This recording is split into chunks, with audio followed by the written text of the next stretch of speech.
So this week we talked a little bit more about experts. First of all, experts they want to seek to develop an understanding of problems, and this involves thinking of big ideas. So they always want to be thinking about just how to really understand what's going on and how to come up with big ideas from this understanding. Novices are considered newbies. Newbies' knowledge is a lot less likely to be organized around big ideas. They approach their problems by searching for their correct formulas. So they're just trying to find an instant fix rather than if you're an expert, you want to find something that can help the big picture and have some big ideas. Expertise is the ability to retrieve relevant information in an effortless way. Um, Teachers are able to tap into students' existing knowledge to make new information meaningful and assess their progress. So this is kind of part of that new technology that we're talking about.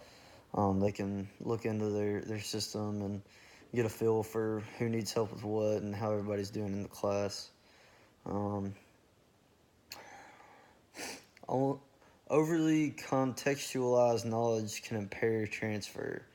Um, so this was, you were talking about the doctor and how doctors, we would consider them experts because they don't only know just the simple things, but they know complex and things that the basic or just the novice person would not know.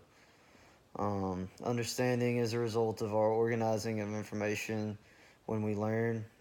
This is when you talked about the car engine. Um, it might be a little different, but for the most part, if you know what you're doing on a car and an engine, you're going to be able to work on several different ones, not just the one.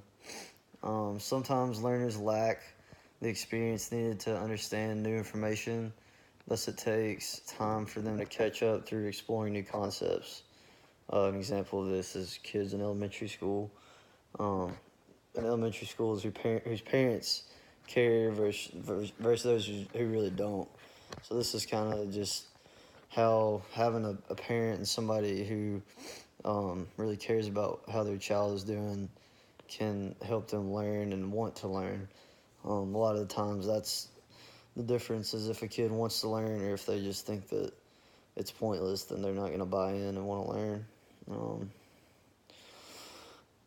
Covering too many topics, it also hinders learning. Only disconnected facts are learned. So you're just kind of getting some random stuff here and there, but you're not really learning what you need to learn. Motivation to learn, that's kind of what I talked about earlier. To develop competence and solve problems, views about their own abilities, feelings of contributions to the group, and usefulness and relevance of content. So these are all ways that you can be motivated to learn.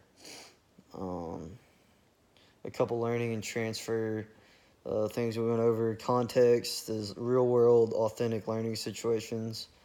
Abstract and general is good versus specific problems is bad. Active and passive learning. Active is when it's hands-on, and lecture is obviously just the teacher getting up there and talking, which sometimes active can be a lot more beneficial.